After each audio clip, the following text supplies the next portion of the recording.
Mwiriwe, njyewe nitwa The Fresh.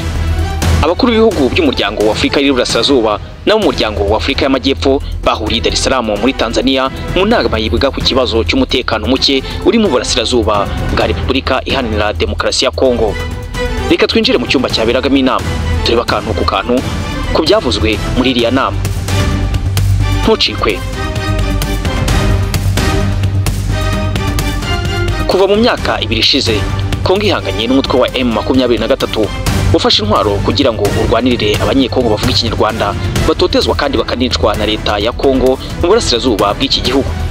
Mu mpera z'ukwezi gushize, uyu mutwe wafashwe mu murwa mukuru wa Kivu y'Amajyaruguru Goma, ndetse ubu bakaba bakomeje gufata ibindi bice bya Kivu y'Amajyepfo aho bagana Bukavu. Yakira abagenzi be mu nama i Dar es Salaam, Perezida wa Tanzania Samia Suluhu yavuze ko ikibaraje ishinga ari umutekano uri mu burasirazuba bwa Kongo, maze ashyigikira ko habaho ibiganiro by'amahoro aho gushyira imbere intambara imena amaraso. Perezida wa Kenya William Samoei Ruto uyoboye umuryango wa Afrika y'Iburasirazuba muri iki gihe, ndetse na mugenzi we uyoboye SADC Emmerson Mnangagwa wa Zimbabwe, nabo ntibagiye kure y'ibi. Ruto yagize ati, igihugu cya Kongo kiri mu bibazo tugomba kwitaho. Ibibazo bya Kongo byaguyemo benshi kandi bisiga abandi babaye impunzi.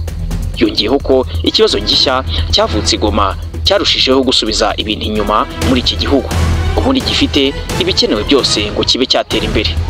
Aha niho yahereye agira ati, turasaba M23 guhagarika gufata ibindi bice, FARDC nayo ikubahiriza agahenge, nyuma bakayoboka inzira y'ibiganiro.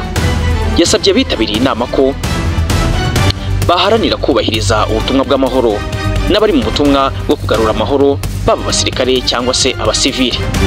Ibi kandi ngo bigomba kujyana no kwita ku buzima bw'abasivili barenganira mu ntambara.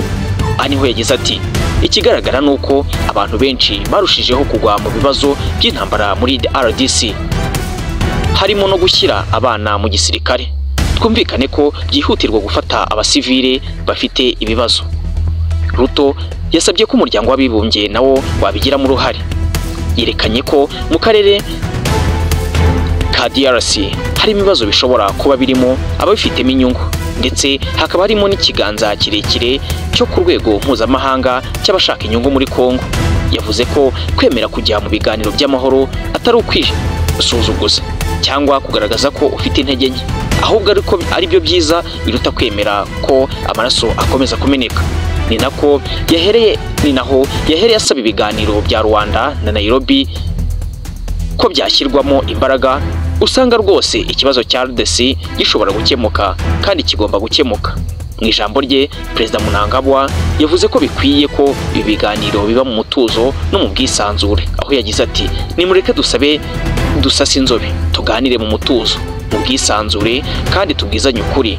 Nta bundi buryo twagera ku mwanzuro mwiza.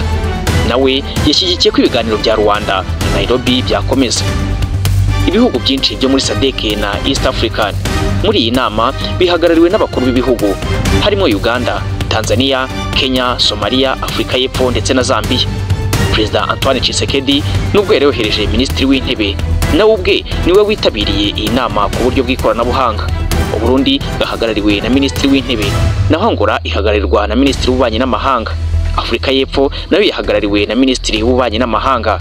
Njye nitwa The Fresh, komeza ubane natwe, amakuru yo urakomeza kugenda uyabona ku gihe.